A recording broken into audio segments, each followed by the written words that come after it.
Oh, yeah, fair enough. Yeah, I can't imagine not having watched Gaiden first. We would have no idea who the fuck she was. Yeah. We would be like, who is she? Why is she hitting on Chase? Hey everybody, welcome back to the Stoneface Reactions. I'm Theta, this is Lessons, and we are back with another episode of Legend of the Galactic Heroes. We come back as we normally do with notes, some comments, and a board. So let's go ahead and look at that board first thing. With the board changelog, where I added Ein, connected him to Rainier, Walter, and Casper with a white line. I added Rainier to the 13th fleet listing. Evidently, I forgot to last time. I added Limler, connected him to Stockhausen with a green line and Casper with a red line. Connected Walter to Stockhausen with a green line. Marked Seeked as dead. Connected Muckenberger and Steinhoff to Klaus with a green line. And connected Reinhardt to Klaus with a white line. Well then, since we already did the board, let's go into notes, shall we? Don't have that many. You have more. But hopefully my notes are not...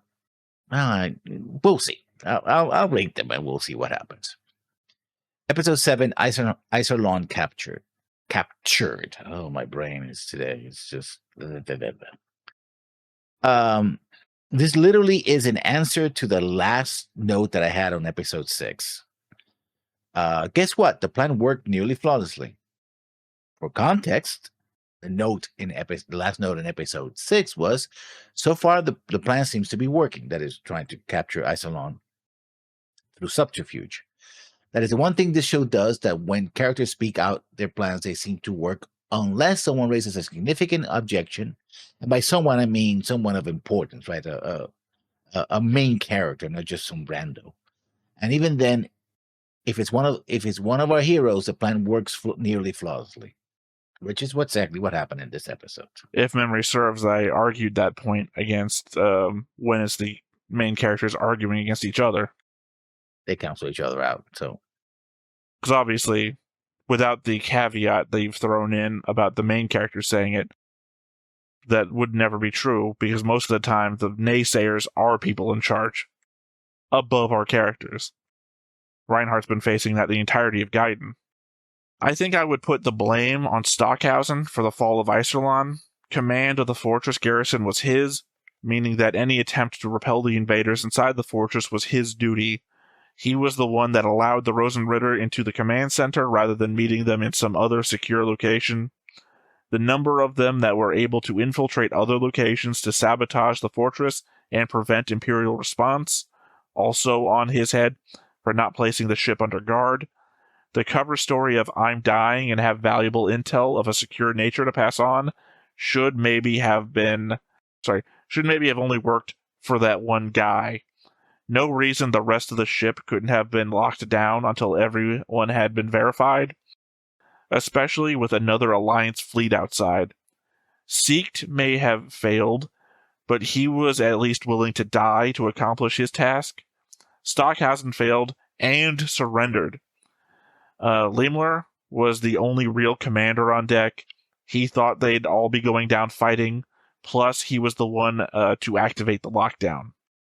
I mean, I can't argue with any of that, so no argument from me.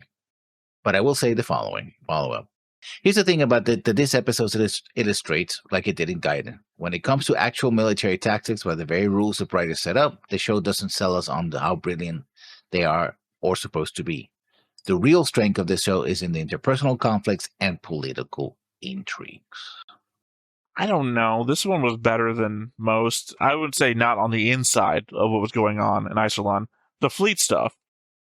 You know, they set a distraction fleet. They moved their actual fleet back and forth. They even timed out how long it would take an Imperial response, even if they realized what was happening, and then how much time that they would have then to move into position. It was done better here. Like, it can be hard to tell if you're just paying attention to they're moving back and forth thing. What the fuck is that about? It's like nothing. It's nothing really. But if you pay attention to the timings, the fleets, where the fleets are at, like, I was confused for a moment. Like, where the fuck is Seeked? Then I realized, he's moving out to engage the fake fleet that's a distraction, which is why it seems like, how did Yang's fleet get around them? It's like, oh, that's the distraction element. They're going out to engage. That's why they have the time to get back. That's why they have time to move around like they do. Because otherwise, I'm there at the end of the episode. I'm like, how is the Alliance fleet here and Sikhs had to get back through them? It's like, oh, now I understand the whole element of where their ships were.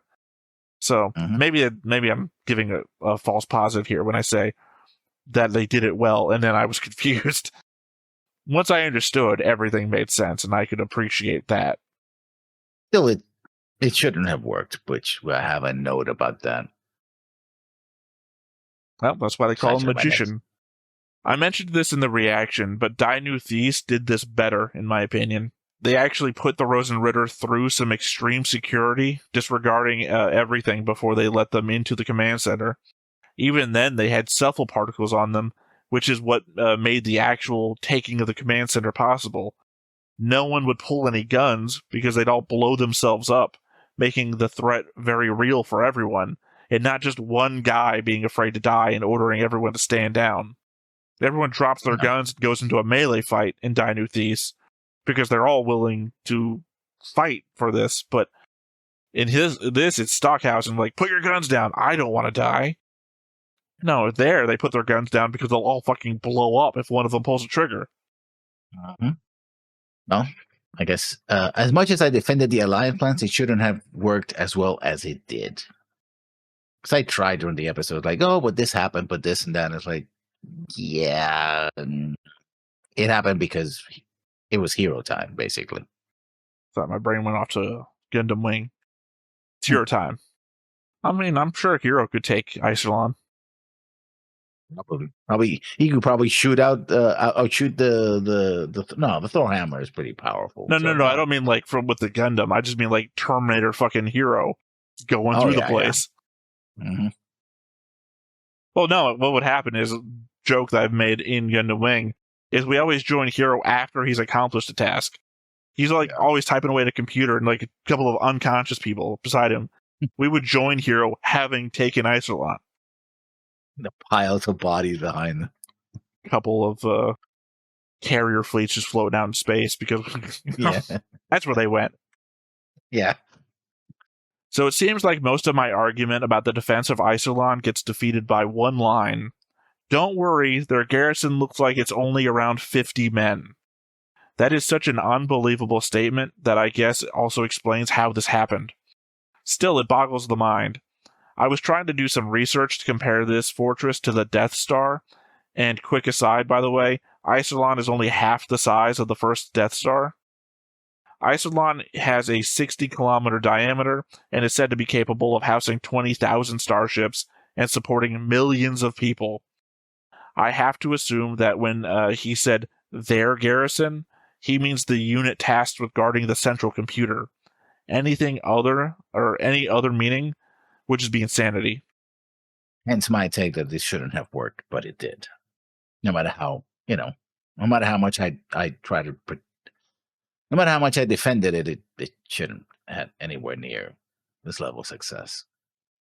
My last note for this episode, actually. Considering how the Empire treats admirals that fail, Sect had a choice between becoming a prisoner, probably for the rest of his natural life, or facing a court-martial and having his family position being downgraded and shamed. I'll match yours. I'll jump ahead to other things. And Sect's final stand makes complete sense given everything we know from Gaiden. They can't retreat back to Imperial space and expect to survive what their own people would do to them for their worst loss in Imperial history. Sect suggests that charging straight into death is their best shot, regardless of how little chance there is of a success. And I agree with him at this point. Pointedly, as the suggestion of surrender and surviving that way is a no-go from his point of view.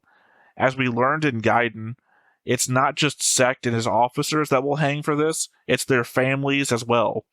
Sacrificing himself for any chance of pulling this back might save his own life, but more than likely it saves the lives of the people back home. Not for nothing, when they target his flagship directly, he's way out in front of the fleet leading the charge, not hiding in the back like a coward. And in case you don't remember, I'm referring to the commander back in Silver White, I wrote Silver White Family, Silver White Valley, who jumped off a cliff rather than face reprisal in order to save his family from the gallows. Yang saying no one ever really wants to die also suggests from his side that there was a reason for this action, more so than just the fleet's remainder's retreat. Onto the even shorter set of notes that I have for episode 8. Cool cybernetic eyes. We finally get an abbreviated history of the Empire, including its foundation, but no reason why Earth is nowhere to be seen. Not that that's very important, but I always want to oh, what happened to Earth? That's always a question that comes with me, and sometimes it's like, we don't care. I'm like, but I want to know. For me, I want to know for me, just for me. Not a spoiler, really, because I don't really remember much detail here. But they do mention Earth in neue thesis.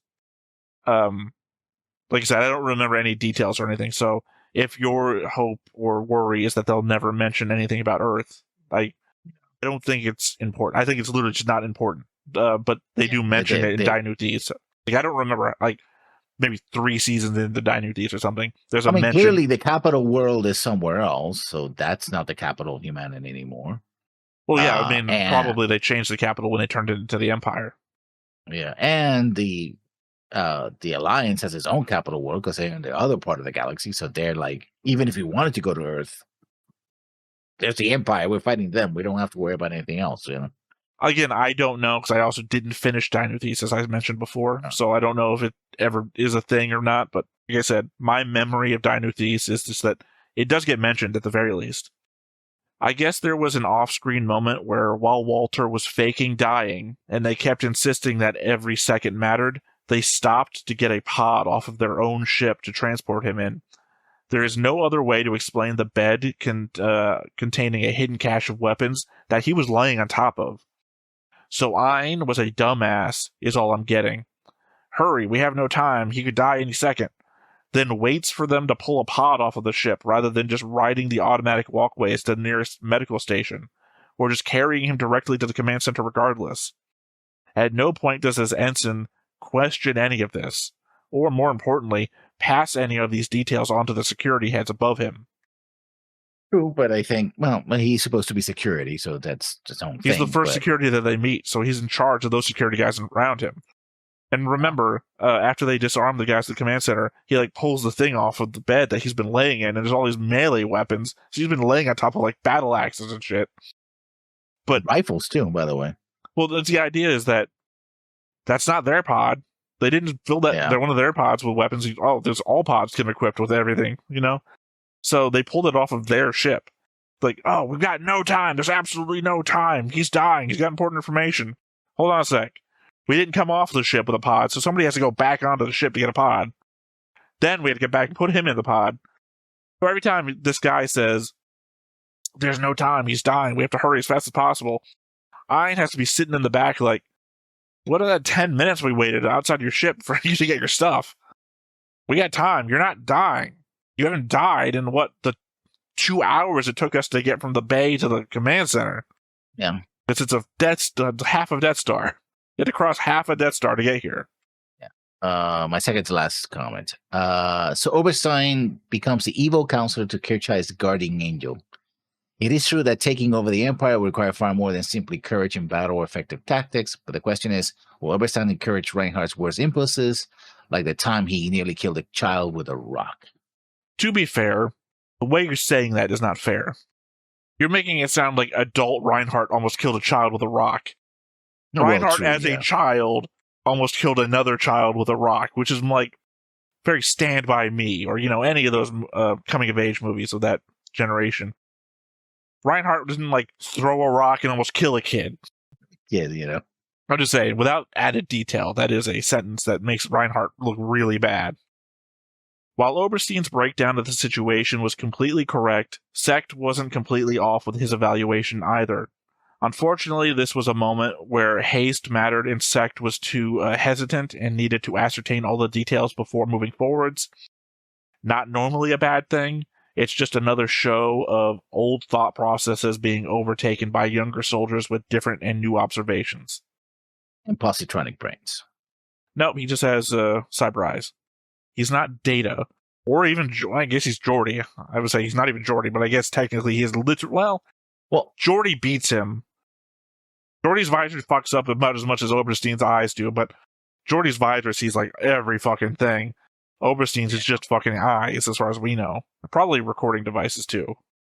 And my last comment. I see the current Kaiser as the ultimate bored aristocrat, playing his own game, appearing to be drunk to the point of stupidity, but all the while doing probably the best he can for the Empire. Ending it. Disagree. Mostly on the best he can for the Empire, ending it comment, which I know was your like flowery end there, like, ah, fuck you, Empire. If I could remember the French guy, I would say his name is your impersonation of him. Oh, God. He won the lottery. He wrote, like, hundreds of treaties against the French government. Yeah, I know. You're thinking, how many people does that describe? Yeah. Nah, not coming to my head. I can't think of his name. If you said it, I would probably remember it, but it's not coming to me naturally. Not Rousseau. No, doesn't sound right. Well, we're not going to play the game of 20 questions. That's where the joke went. If you in the audience know, comment below. Probably going to get a bunch of French names. Anyway, something else that didn't make sense to me. When they finally get to the computer core, both sides have their guns out, so cephaloparticles aren't being used at that point anymore. Except, everyone is also just standing around in the open. Presumably, we are meant to believe that these are the last members of the garrison, but there are 11 of them left, all with their guns drawn, and only 3 people demanding that they stand down. There is no accounting for how morale can affect a fighting force, I guess. It's just, take the shot, guys, come on. They're all literally standing in the open. 11 guys with guns, 3 guys with guns. Shoot them. But I guess the idea is that they've killed so many guys already, these guys are just too scared or whatever. But I guess it means that they're not having the same reflection that Sect is having out in space. Yeah. I surrender. I go to a prison camp on the Alliance side, and my family gets hung. Would surrender? Well, no, because that's family can get hung because of treason. Surrendering to the enemy, and we know that there have been prisoners exchanges in the past. Otherwise, you wouldn't have prisoner exchanges because, like, oh, I'm going to go home to my dead You're speaking family. with the certainty of past knowledge. You think you're thinking as an Imperial soldier, you're going to take that risk? I mean, they did surrender. But I mean, why? I said in my note, morale, probably. We know that their commander of that garrison got killed. Maybe the death of the leadership, the death of all their comrades. It's kind of like, oh, shit. But it's just, again, they're standing in, like, literally they're doing the good, the bad, and the ugly. They're all standing in the open, staring at each other. 3 guys, 11 guys. But I don't think that surrendering is equivalent of treason, that they will kill their families. Dude jumped off a cliff to his death because he didn't want to do that. Yeah, with the worry that his family. He wasn't. No, there was no treason in Silver White Valley. Yeah, I mean, what was the plot? He was guilty of trying to kill Reinhard. That's not treason. No, he was doing more than that because he also was embezzling and doing a bunch of other stuff. That still not treason. Embezzling is a crime. I'm not arguing it's not a crime. It's not apparently treason. He was going to be accused. Apparently, if I remember correctly, what they were saying is that he was going to be accused of treason. And that's why he had to jump. Well, of course you remember that because you want to remember that. It's like, you know what? I believe, in my memory, I'm not guilty of any crimes. Because it suits me to remember that I'm not guilty of anything. You're remembering he's guilty of treason because you need him to be guilty of treason. Well, that's what he accused him for. No, that's what you remember him being accused of. This is why I don't have those arguments lessons where you say a thing and then you try to tell me that that's what happened when I say I don't remember. Because you can't have an argument based on faulty memory. If I don't remember a thing, I'm not going to have an argument about it, or I'm trying not to, because I don't know. I can't remember. You're saying you remember it being treason. I'm saying that's not the case. One of our memories is wrong. It's going to be impossible to have an argument from that position. We need like a code word or something for, hey, lessons, I think it's onsetting. Is that our code word? Okay. Dementia. Oh, yeah. So per the math of the dates of knowing that the Galactic Federation was founded in the year 2801 AD, we now know that the Empire was established in the year 3109 AD. And additionally, that makes the current year in our calendar 3596 AD, making this show 1,571 years in the future. This is started in the 29th century. I mean, that's one way to future-proof your show. It's 1,000 years in the future. Who cares? Like, oh, but this doesn't matter. It's 1,000 years in the future. It is what it is. Yeah, I mean, Futurama, right? Yeah. Futurama can be so far in the future that they have like, oh, and then Earth fell, and then rose again, and then Earth fell, and then it rose again, and then Earth fell, and then it rose again. Like, go as far into the future as you want. Anything could fucking happen. Why is it that we're fighting with swords and shit? Well, there was a period of time where we didn't have any power because of the all the electromagnetic energy in the air from all the nukes that went off. Wait, what? Yep, and then the nanites ate all the power from the whatever the plot for Revolution was. All right. So another narrator dissonance. It's claiming that the Empire was formed in Universal Calendar year 310, when previously we learned that it was formed in 309. As this is the main show proper, I'll erase the 309 note in my timeline to accommodate. Because obviously, I went back and added a bunch of AD dates to my calendar now. Not that it matters. We're so far in the future, I can't align this with anything. Other than, I don't know, Jesus' birth. He came back. So the Empire went like, fuck it, I'm out. Well, no, I'm just meaning what AD stands for, what year that is. So the only thing I can align it to is either the current date or this many years after Jesus was born. Jesus came back. Saw the Emperor and went like, fucking hell, no, I'm out. I'm going to get crucified again. Fuck no, the shit. only thing I can think of is Milliways from Hitchhiker's Guide. Because they have the religion where the guy's supposed to come back, and he comes back at literally the end of the universe. Yeah. Sorry I'm late. Oops. But then again, you also have a note from God in there. Sorry for the inconvenience. Let's see. Now we know exactly how long the war's been going. 156 years, with the previously mentioned Battle of Dagon being the first contact between the two powers.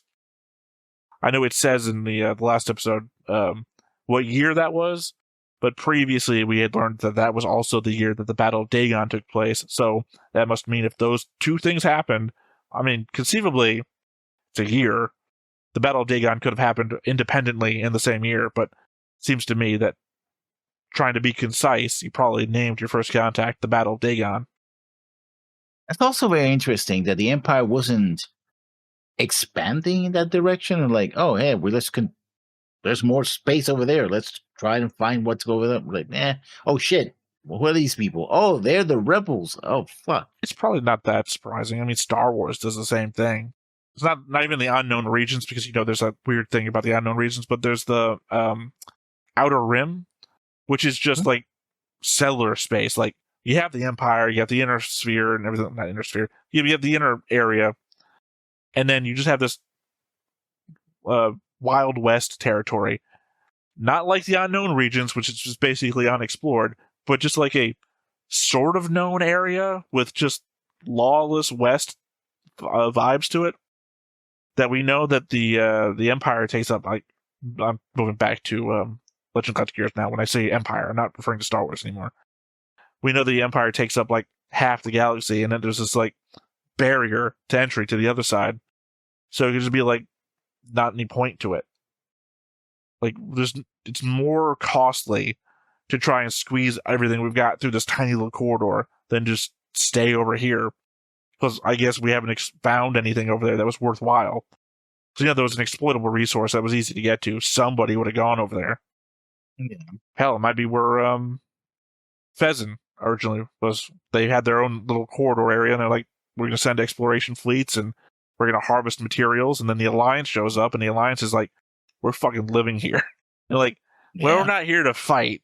maybe we'll just trade with you. The Oberstein / Reinhardt back and forth is probably the best discussion so far. Oberstein has to indicate that he knows Reinhardt's ambitions without seeming to be a spy sent in to take Reinhardt down.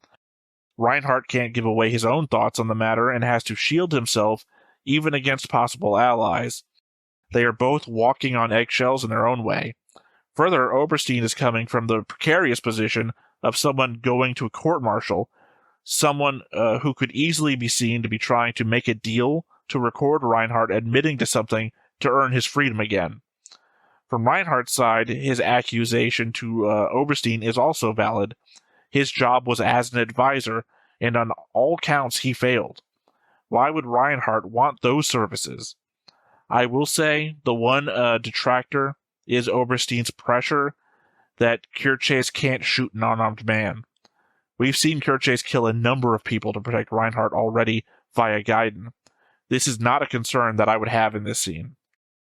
But I think it's a matter of showing Oberstein was willing to show that he had nothing to lose. Basically, you're gonna shoot me, right? Right. I'm not arguing about the element that he was like, he did say, "You just go ahead and shoot me then." And I'm saying the argument that he says the follow-up to that is that I know you won't shoot me, which I think is the detractor there. He could have removed that and just left it with the I've got nothing left anyways, which would be the argument against, oh, I think you made a deal with somebody to try and get me on record, because I think the idea is that Oberstein's eyes can record shit. I think that was the point of showing the red blink at the end of the episode. That, I recorded all of this or something. God, I can't think of it. It's a trope where you have a friend rat on you to the police because you'd rather have the police get information from someone that you trust rather than having them send in somebody else that you can't figure out. That having Oberstein on your side, but also telling other people the shit that you want him to tell them is a controllable resource. Basically. The double agent. Yeah, sorta. I would say they're not really a double agent because they're technically working for you. The Empire has seen 36 Kaisers since its founding. The Empire is 487 years old. That means each Kaiser has served an average of 13.5 years in office. I mean, being the ruler of a half galactic spanning empire probably takes a lot out of you. Except that can't be the case. Why not? Because we kill people who imply that there might be something health reasons wrong with the Kaiser. So you can't take anything out of you. You got to be virile till the fucking moment you die. Then the rest of the galaxy has to respect you and build statues of you at your prime.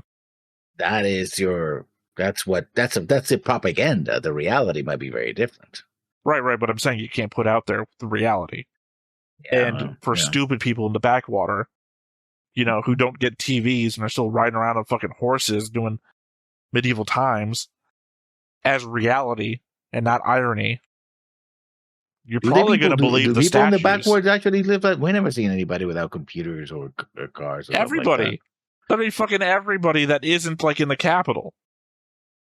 No, we've seen people in other places with cars and other stuff like that. Oh, yeah. I see those two old women that were talking to Reinhardt and Kirchhoff when they came back to live in the hotel, who were just sitting there talking, and there was no technology in the entire fucking establishment. Yeah, they had computers. I'm sure these two 70-year-old women, real good on the internet. Like, the only time we even saw a TV for the first time was a vacation station, which I have to believe is for the rich. The only people we interacted with there were people who were willing to gamble all the time, and a couple of accounts. So, like, I don't know what your implication is here. Legitimately, I think the only computers that we see, again, were on Odin because it was during the police thing during Gaiden, and one doctor in I don't know if he was an assistant in a carriage ride. So a combination of the horses and a computer. Yeah, I mean, it was a whole conversation that we had about how we're still using dogs to send communications with. The Empire is a hodgepodge of technology and low fantasy level shit, almost medieval shit. Which is why I'm saying, you think if they won't even let the nobles use computers and TVs and shit wherever they want. You think the normal, like, peasant is going to get that shit? Because, like, how many cars have we seen in the Empire? My girl has one. A few. I mean, I know that Reinhard's have been driven around in cars multiple times. Yes, my girl drove him around one. I think, in fact, she picked him up on the side of the road and dropped him off somewhere else. He doesn't have a car. Legitimately, Reinhardt's contact with cars has been twofold. My girl and the car that killed his mom. No, because when he was also doing the fleet review, when he became an admiral, he actually was on top of a car in the back, saluting like a limo. And he also got picked up somewhere else. He also was in a car, or where he was. And he was going to the funeral or coming from the funeral of. Again, but it's never him driving. Yeah. Also, I almost feel like I want to cut off right where I said, because that was a funny joke, and that punchline made that. Being correct, I don't know is going to be as entertaining as being funny. Because again, Reinhardt has two contacts with a car. The one time he rode in one, and the one that killed his mom is pretty poignant. You could read into that almost, like Reinhardt doesn't want to be in a car because it killed his mom. Yeah. Sorry. Misty. That's why Reinhardt's alternate personality is Carman. He dresses up as a car. Yeah. Batman. Nobody knowing. Yeah. His secret lair is a garage. Anything else? Kerchay's known as Carboy. Well, I don't know what a smaller version of a car would be. Go-kart? Well, yeah, Batman and you got Robin. What's the Robin to a car? Go-kart. I guess. Go-kart boy? Golf cart. Yeah, go-kart boy. Go boy. Go boy. Kart boy. Yeah, I guess it would be cart boy, because golf cart, go-kart. I guess cart is the term there. Yeah. Sorry, my brain is exploring the space, right? Yeah. Because it would have to be like 60s Batman, too. He has a cape for it. Well, his cape is white, but still. Yeah, no, it would also have to be more of a shinier material. Yeah.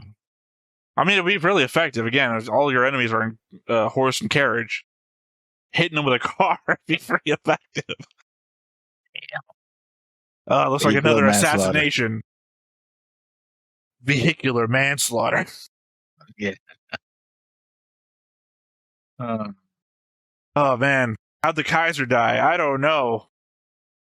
Someone reported a car backed up and just filled the room with exhaust. Yeah, I guess so. All right. Well, I don't know how much of that we're keeping.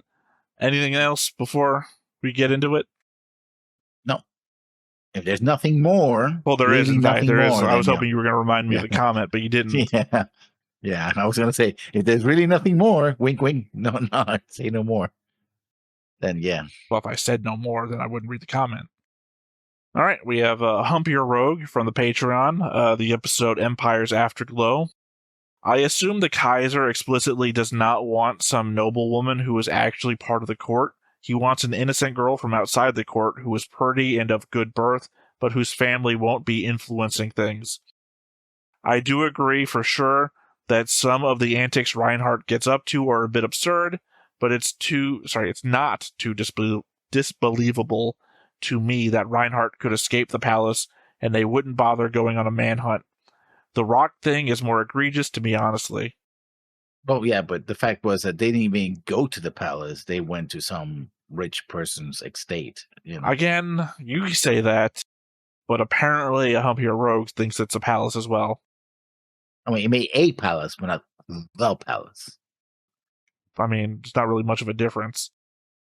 I assume if you're referring to the palace, you would call it by name. You wouldn't say the palace. Yeah, the Kaiser's palace, yeah. Well, you would just say the capital.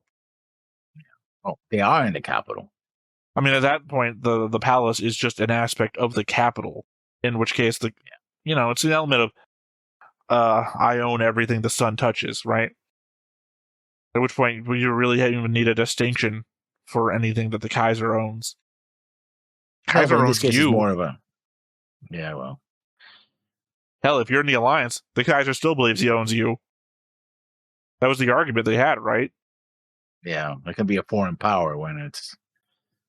Yeah, are these not just our own rebellious subjects? Yeah. Pretty long rebellion. Well, I mean, it also opens up a whole legality thing. How do we treat them when it comes to bringing them back through a court system? You don't get treated if we ever I imagine the Empire probably does have legal standard for war criminals, foreign powers, and whatnot because of Pheasant. I don't think we have any idea that Pheasant is considered to be an imperial holding, and if it's not, then they have to acknowledge a actual foreign power. But the fact that they're not acknowledging the Alliance as a foreign power means that the Alliance people don't get the same legal treatment that the people from Pheasant would get. Also, if you admit that they're a foreign power, then, and we know that there's from Gaiden there's a peace faction, then you can just say, hey, why are we not doing a treaty with this foreign power? They stay on their side, we stay on our side, and we don't fuck around anymore. But if they're rebels, there's always a thing, well, we cannot allow disorder and rebellion within the Empire because that would destroy the Empire, We're trying to preserve the Empire by stamping out the rebellion. But if it's a foreign power, unless you can directly prove that they're attacking you, oh, we do a treaty. You don't attack us, we don't attack you. If you break that treaty, then yeah, it's on you. But otherwise, I think it also it's a whole American Civil War thing, right? I think it belays a pretty disturbing property law for the Empire. Yeah. That it considers the people that broke away, what's his name? Arne Harnison, this guy who founded the Alliance, to be an Imperial citizen. And no matter what he does, any of his children are Imperial citizens. Meaning that generationally, it doesn't matter where you go, what you do, anything. You will always be, in your whole family, your whole bloodline will always be an Imperial citizen. Yeah. And thus beholden to the Empire. Because there's the element, that's what I'm saying, that's the element, though. You could see that they could get away with just calling them a foreign power if they wanted to, because they entered an unknown territory, settled it, made their own way with stuff of their own material. You could say they're not Imperial citizens. There's no reason to make them Imperial citizens, other than to say that we own you. That we own you as people, which is... Yeah. I mean, that's got to be the defining line right there.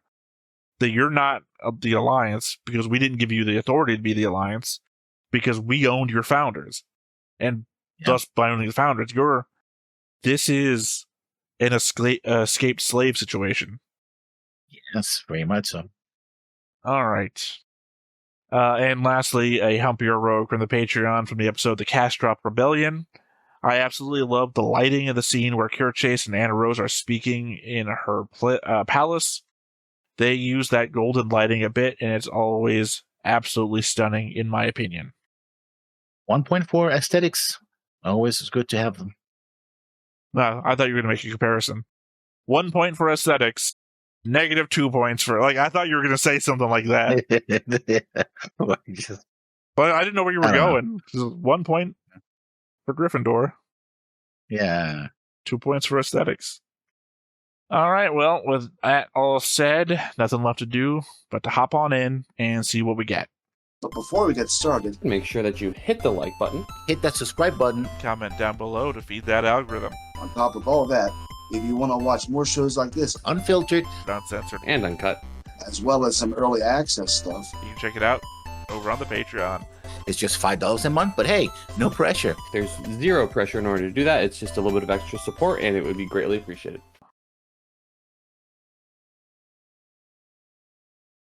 The Galaxy. Yeah, so I still think I prefer that one Gaiden opening. The one with the English... oh, God, what was I looking at? No, this one also has an English opening. For some reason, the Japanese. You remember when Japanese you made fun of the running scene from that opening? Yeah. Somebody, God, it's some mecha anime that I don't know the name of that I hadn't seen before. I was talking about someone's reaction to Gurren Lagann, and they're talking about all these other old anime that they hope that they watch.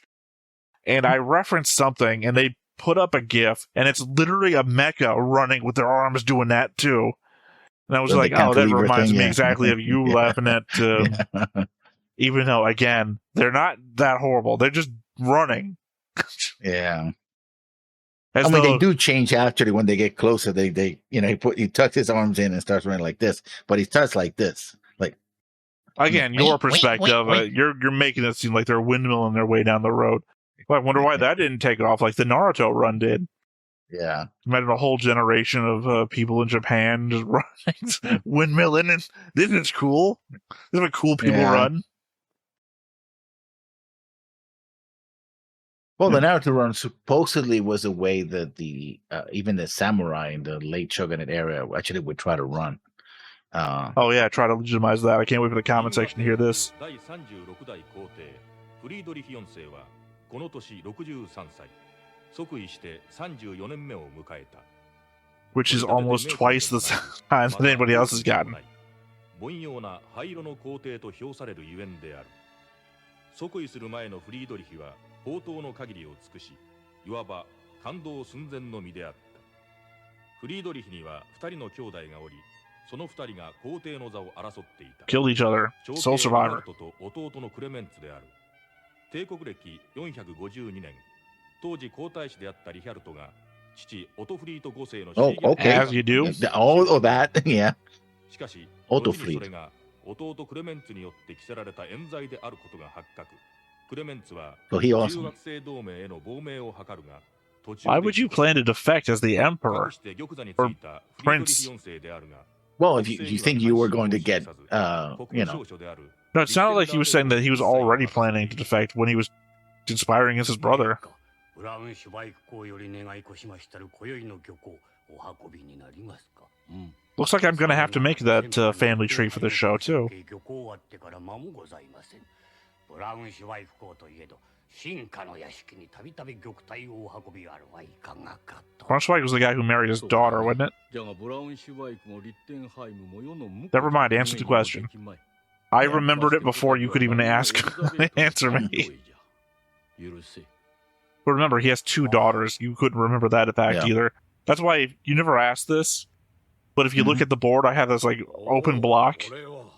I anticipate that they're probably gonna have a kid too. So I left an open block there to put their kid in. このように神々しいルドルフ大帝の肖像画は見たことがなかった And I'm not just saying that because they'll kill me if I そ don't. れにしてもなぜこの絵をここへ公爵に差し上げたいと思いましてな。ほうしかしこれはクロプシュトック家に代々伝わる秘蔵の品のはずさよはてさて何をお望みやらう。いやいやそんな。ただ今宵の祝いの席に陛下の漁港があるとお聞きしましてな。なんとか閣下より陛下にお取りなしいただけないものかと存じましてな。 What are you guilty of? おこれは公爵の口からそのようなお言葉を拝聴できるとはフリードリヒ4世陛下の即位以来すでに34年もはや世には出まいと誓ってまいりましたがこの身はともかくせめて我が子や孫たちを中央の社交界に復帰 Ah, させてやりたい Told you lessons, consequences. お気持ちはわからぬでもないが公爵がクレメンツ大公に組みして Oh, okay. I didn't recognize him. He looks way different from. それはもう古い昔のことです。 Also, you have to send somebody to talk to your own brother. Your son-in-law to talk to your brother. おじ上、クロプシュトック公を社交界から追いやったのは陛下よりむしろ Oh, 陛下を擁立しよ I う didn't と realize that. おじ上らと聞いてお This りまし I た。 didn't realize that these two were related. わからぬかだからこそクロプシュトックもわしに詫びを入れに来たの What an unfortunate name. それにこのわしが許せば誰も文句は言えぬなるほど、恐れ入りました。 Well, I guess that establishes that connection, which then might explain Yeah. why he's constantly going after Reinhardt. 守備はいかがでございました Do we know enough cars in this universe for this one to explode? 今宵の出席を認めおった。つろうございましたな何のやつめ今のうちせいぜい笑い物にするがよい。今夜には。 Is the night we're to become one? Yeah, I think explosively. So I think Gonna that's make the some point. love like. 無理をおっしゃいます Sorry. 帝国随一の大貴族であるブラウンシュバイク公の招き断ればまた何を言われるかわかりません I mean, is your sister ブラウン coming? シュバイク公は嫌いだ Imagine if Kaiser's coming, that Anna Rose must be coming too, right? 向こうもラインハルト様を Maybe. 願っていますよ。それでも礼儀正しく招待状を出してきたではありませんか。 It's weird to me that they acknowledge that Brunswick hates them. There's been no direct connection between them. ラインハルト様、分かっている。皇帝も来るのだから行かねば不敬に当たるというのだろう。 But is Anna Rose attending? せめて向こうまで付き合ってくれるだろう。はい、お供します。 If I remember to, I am also going to do some work on these subtitles. I hate that they sometimes go 4 high. Like, There's a lot of cars there. I might, yeah, to your argument before. I'm surprised you didn't bring up the one scene that was shot we saw of literally a highway filled with cars before. I was thinking it in my head during the argument. No, but I might reduce the size of the subtitles and try and shrink them into an area so they're like the normal 2-line thing. 分かっている。だがなるべく早く抜け出すつもりだからな。それまでスマンがここで We're not going to try and start a fist fight with somebody? Like he did the last dinner party you went to? いい気なものだ。 Yeah.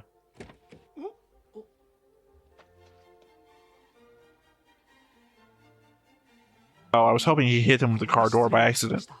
どうかお許しを。Legitimately, why do you even care? We only just learned about this guy. I have no idea why he doesn't like Reinhardt. Oh yeah, it's my girl. これはベストパーレ男爵夫人。お久しぶりね、ジークフリート。この間はどうして遊びにいらっしゃらなかったの？ I didn't know this was a thing. I'm for it though. どうかお許しください。キルヒアイスの申していることは事実であります。私が任務を命じました。そう。だったら仕方ない。 I guess I misunderstood that episode of Gaiden. I thought she wasn't going to meet him again for 5 more years. I guess maybe it was that other girl and Reinhardt that didn't meet for 5 years. 忘れずに連れて参りましょう。ところで男爵夫人、今の方はどなたです？ああ、クロプストック公爵よ。 Is this technically our first meeting her in the show proper? Yes, it's, no, we see, well, proper, yes, but we see her talking to Rose earlier on, so. Oh yeah, fair enough. Yeah, I can't imagine not having watched Gaiden first. We would have no idea who the fuck she was. Yeah. We would be like, who is she? Why is she hitting on Kerchase? That's fair, she's just flirty. She's not actually hitting on Kerchase. I wonder how many people watching Legend of Galactic Heroes today would not know what time it is. 6:20 for you guys in the back row. Oh, see, there you go. Just in case you That's didn't, for just in case you didn't know. Yeah. Well, I mean, it's timing for the whatever it's in the. Yeah, I mean, I'm saying how many people out there can't read an analog clock anymore. Yeah.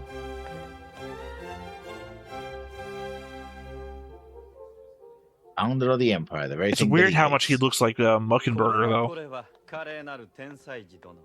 どこにいるのかと思えば、こんな片隅で絵のご鑑賞ですか。 It's you. I've never actually been in the same room with you before. 一流の絵画ばかり。特にこの肖像画などは落ち目の自分が持っているより、ブラウンシュバイク校に持っていただいた方がふさわしいと。 It's also weird that he looks like Muckenberger. Considering this guy has been in many scenes with Muckenberger too.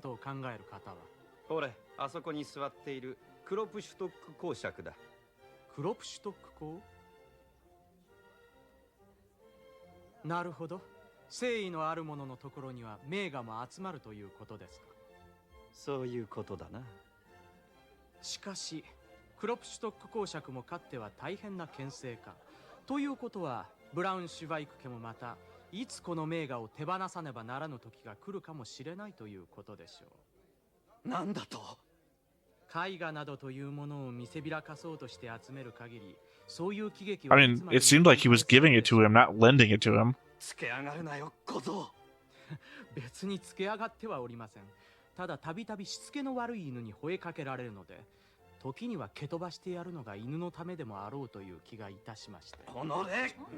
Maybe he's gonna pick a fight. Same as the last party. There's also the element that you've tried to kill me multiple times already, and you failed every time. こちらへ向かっておられるとのことである。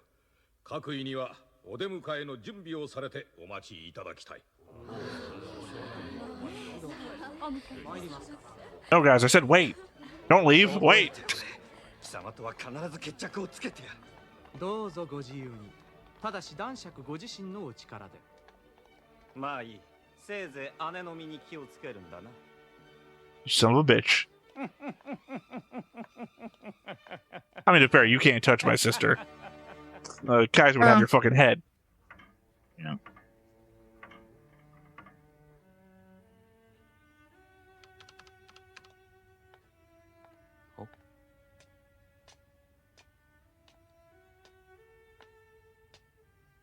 They did not animate him very well from the back. Like, he looked like a giant Hulk guy coming from back. I planted the bomb. Time to get away. Yeah.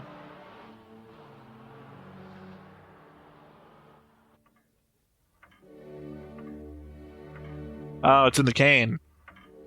It's Yeah, funny. he said it. It was in the cane, yeah. But no, it's funny because it's the Voltace 5. That's how Zool tried to take out the team.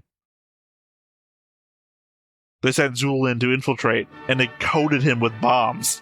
Like, his chains had bombs, and then his cane had a bomb. And he had no idea. It was funny. Hilarious. たった今、ノイエ算数士より連絡が入りました。いかが取り計らいましょうか。仕方あるまい。すぐに始める。He's not coming.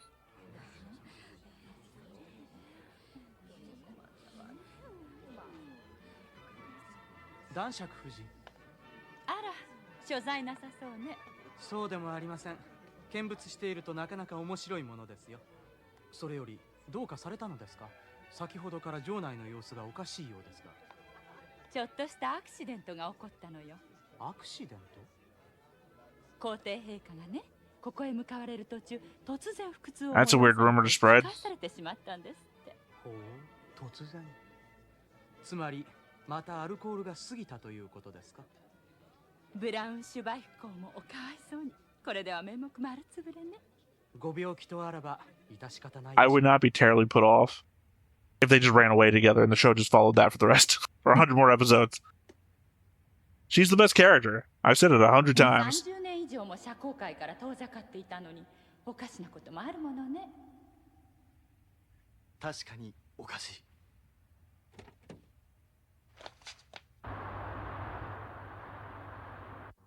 6時50分でございます。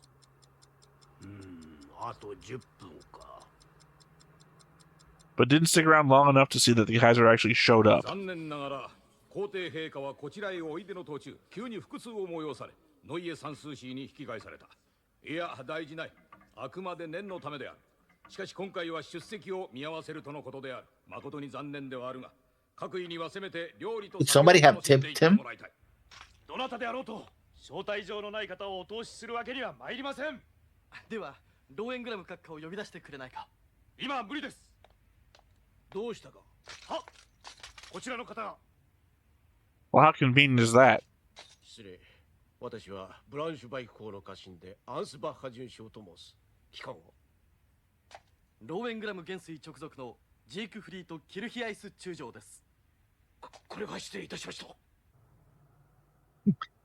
I don't care who you are. Oh shit, you're an admiral. Never mind. Well, to be fair, he's just dressed as like a nobody. It's hard to.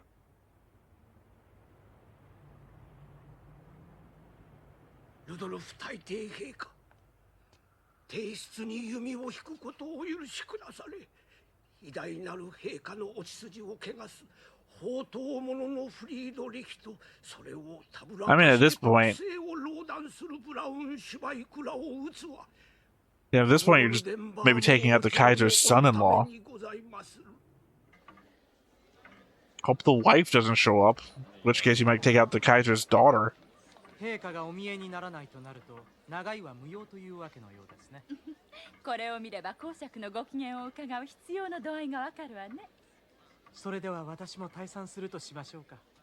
今頃キルヒアイスが待ちくたびれているでしょうから。わかりました。私がお呼びしてまいりましょう。お願いします。Oh, okay. I thought they were holding everybody in, like they might have been in on something.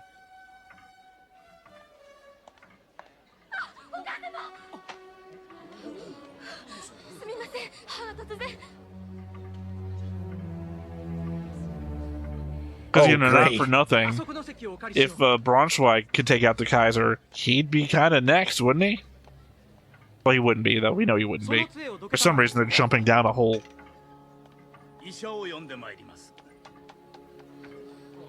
For some reason, I'll take this cane with me. Yeah.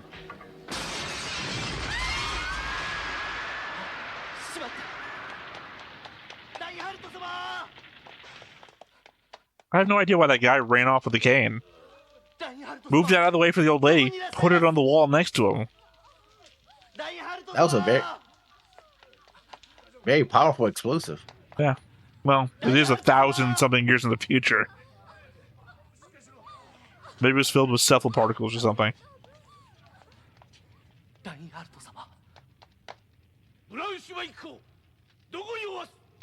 The thing about all this valuable art that we put all in one spot just to be blown up.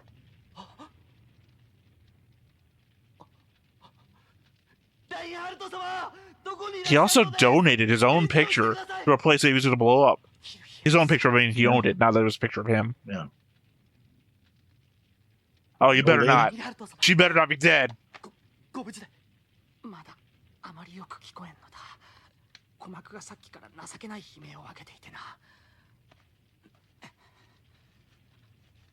Did he shelter her with his body?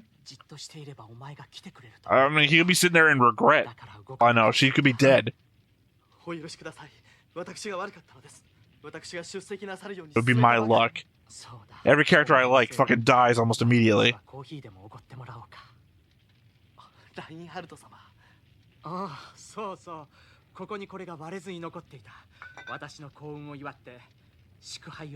Again, they're going on about how good this is too much. Damn it, okay, good. 私もあなたたちも悪運が強いのよ。あの方たちと同じようにね。おじい、火を消すんだ。やめてください。早く火を消すんだ。絵が燃えてしまう。落ち着いてください、おじい。あらあら、もったいな。モチー Again, because I assume it's valuable. 芸術的には価 It's either that あら、失言。 or the thought police might get you. 失礼。役儀によって正すが。 K の官位および生命は帝国元帥フォン・ローエングラム K はこれは失礼をこの屋敷の警備に当たっておりますストライト准将であります役目大義ところでこの騒動の犯人は分かっておるのかまだ何とも I'm gonna guess an explosive? それにつきましては私に心当たりが No, but who? No, what? I heard what? Of course, the what wasn't explosive. I know, that's why I was being sarcastic. Yeah. So was he using a shotgun in that picture? Come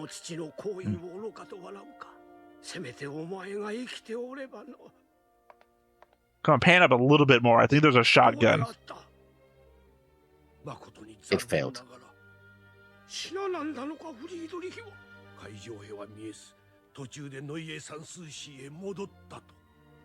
ではブラウンシュバイクは軽傷を負った程度とか。Well, guess I better go kill myself. 会場から運び出されてしまったらしく。Yeah, that's the problem with leaving loose stuff around as a bomb. わしの命運は尽きた。いや、30年前に尽きていた。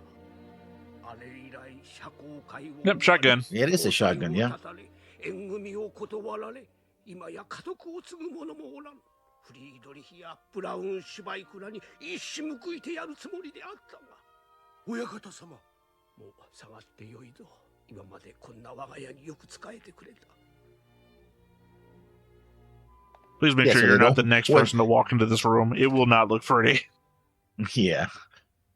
Because if they come in and you're here, you're screwed. I fired you, so you had nothing to do. Oh, no, I was implying that he was going to kill himself. Yeah. 願い出に来たというのですか？はい。が残念なことにお許しをいただけませんでした。すでにブラウンシュバイク公が討伐に向かったとのことで。ですがせっかくだから姉上に会ってゆけと。どうしてまたそんな申し出を？万が一陛下が姉上を連れてご臨席あれば、姉上の身にまで危害が及んでいたかもしれ No ない。 idea why he wouldn't have brought で you. も私はこうして生きています。今度のことでは無事だっただけで十分ではない？ This time? わかりました。本当にそうだといいのだけれど。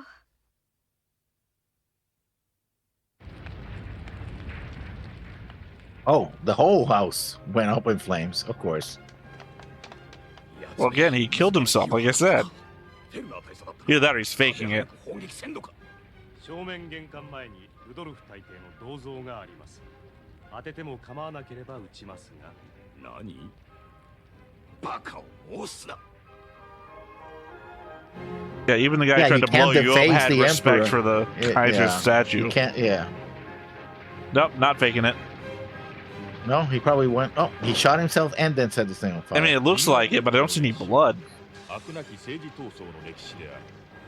歴代の皇帝のうち暗殺された者5名、玉座を争って敗れ死を賜るか、暴殺の手に倒された者の数は正確には分からぬほどである。これら一切はゴールデンバウム王朝の歴史に封じ込められて、一般には決して知られることはなかった。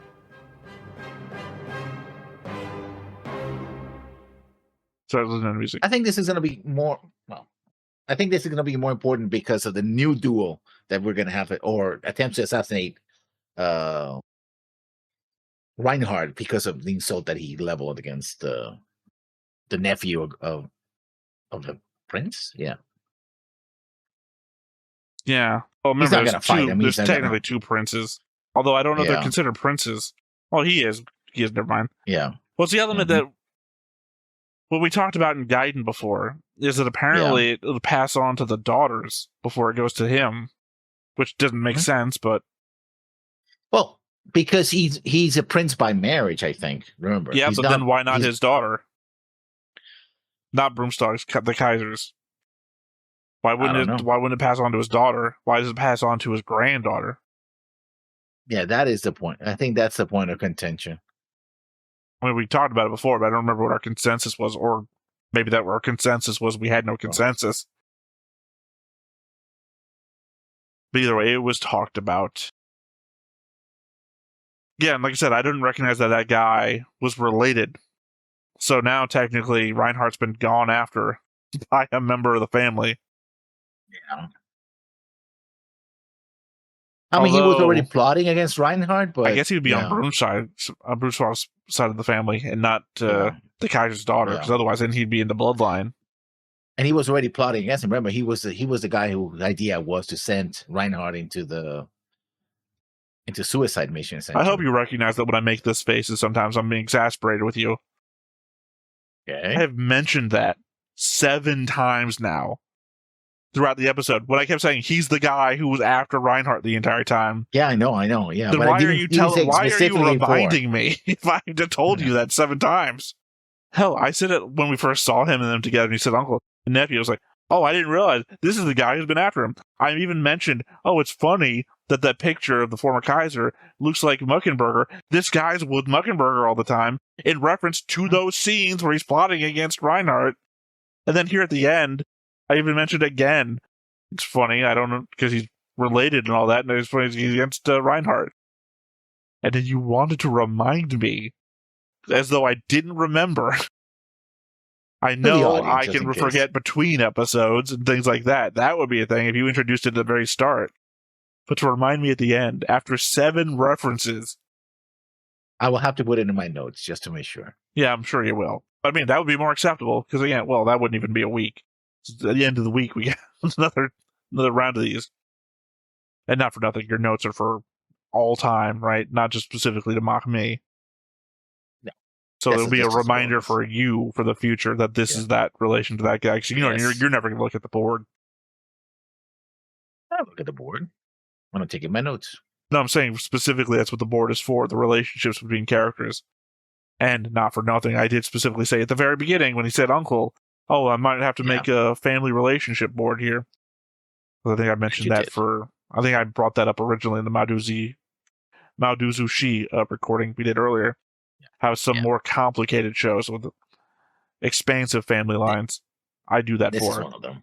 I mean, it's not really yet. Well, it has more characters, not necessarily expensive family lines, because only the Kaiser ones, is that really that counts? Yeah, well, that's what I'm saying, is that the Kaiser's line is basically the Kaiser, his brothers, his 2 children who they married, and then their kids. And then I guess, nieces, nephews, and whatnot, who we're only just learning about. But I could see that as being valuable information later, given the fact that that's how this political rivalry sort of shit happens. It also opens the window for them to cooperate more with the state minister, who certainly doesn't, who now knows that the goal of the emperor is to destroy the empire. It's like, fuck, I'll be out of my fucking job. Does he? Remember, that's what happened in the closing scene. Yeah. I just don't remember if that was Klaus or not. I don't think that was Klaus. That was Klaus. If only lessons if that easy. For me to say something in doubt, and for you to say it was, and for me to be like, oh yeah, of course. We would have like no arguments if that was the case. If I'm doubting myself, I'm certainly not going to take the voice of an outside party. Lessons, I'm sure the comments will. If I was a sophist, Lessons, I would only believe that you're in this world to raise doubt in my mind. You're the voice of unreason. Unless I'm right, in which case I am the voice of reason. No, you're not, though. Even if you are right. Not because you're not right, but from the element that you only bring doubt to me. Doubt is not reason. Right? Because if I'm right, and you say something else, then it's not that you're proving me wrong, because you would then be wrong, but you're making me doubt. And if I am wrong, and you are right, you're not bringing me the right information, because you're not the man who only speaks truth. You're just the man who brings doubt into an otherwise peaceful mind. I mean, yeah, if you're a sophist, that's how you would see it. You know, I'd never say that word right. I've always said sophist. I put the P first. Which I believe actually is a word. It's just a different word. That we have so much doubt about the word, then yes. Well, I don't reference it that often. I think, God, you weren't with the group back in the day. We had Michael Skicciano, I believe was his name. He goes by Skitch online. He makes video game soundtracks. He's like a musical artist. Most indecisive person I've ever met in my life. Legitimately, we were playing a game of... can't remember the name of it. Sanguine Games made it in conjunction with this guy's comics. But anyway, literally, we're in a situation where it's literally make a saving throw, or what I can't remember what the thing is. You tap the gift and you don't die. Or make a roll that you literally cannot succeed. Would not make a choice. Could not make a choice. Like, literally indecisive. Indecision paralysis. Decision paralysis. Yeah. But essentially every dealing I've ever had is that way. I'm not shitting on him. Like, people suffer from that. That's just a problem people have. It's just the element that's been my experiences with him. Anyway, he's the one who would bring that up, like, as a character. Like, I believe I originally heard that, disbelieving illusions thing. If you disbelieve the illusion stops existing, some D&D spell like that. And he was the one I think first brought that up to me, the idea of having a sophist character, that illusions would just never work. Yeah. There's a movie where there's a character, I think it's Eric the Red, I think it is, where one of the characters is he's a Christian priest. And because he doesn't believe in all the Viking stuff and North stuff, they go to Valhalla, they see all these things, and the priest is like, I don't know what's going on. We're just walking through. He doesn't see any of it. Or Eric the Green or something like that. I don't remember which. Tim Robbins plays the main character.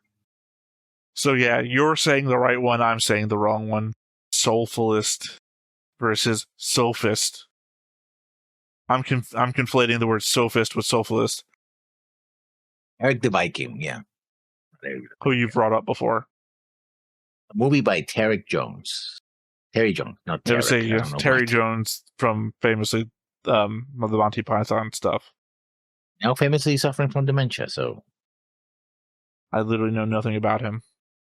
Oh, Tim Robbins is in the movie. Tim Robbins is Eric. Yeah. You didn't mention Tim Robbins at all. I said it's a Tim Robbins movie. He plays Eric. You were not paying attention. You were not paying attention. I literally wasn't, and you know I wasn't paying attention because I was describing the difference between selfilism and soulfulism. Yes, and I was putting an But example. why didn't you tell me Tim Robbins was in this movie? I did, but you were not paying attention. No, you're supposed to say, I just told you. Yeah. Now this is a joke about the 7 times that I told you that guy was the guy went after Reinhard. Yeah. Well, you got me beat. 7-2 is still, on your favor. So I would like to say that it was a joke, but legitimately I wasn't paying attention. Also, the element that I think we got to wrap up soon because I literally just looked at a picture of Eric the Viking and thought this guy looks really familiar. Yeah. Who is that guy? Like, oh fuck, that's Tim Robbins. Yeah. The brain's not with it anymore. All right. That was Legends of Galactic Heroes. Any final thoughts? It was an interesting episode. It's one of the things that the show does, that it has these episodes that seem to come like completely sideboard thing, and then it's like, but that character, we're gonna see him again, and this is a bit of that. So yeah. Oh yeah, because every time they name a character, you never know if it's just going to be a side character never seen again, or someone joins the crew or whatnot. Yeah. Anytime my girl shows up, it's always a good episode. Yeah, the Baroness. She raises the quality of any scene that she's in. All right. Well, all that said, once again, I have been Theta. This has been Lessons. We've been Stone-Faced Reactions, and we will catch you next time. Bye-bye. Hey everybody, thanks for watching another Stone-Faced Reactions. If you have an idea of another video we could go ahead and watch, go ahead and put it in the comments down below and we'll add it to the wheel. Be sure to like, comment, and subscribe, and let us know what you thought about this video, what parts you liked. And until then, we'll see you next time. Is this too goofy?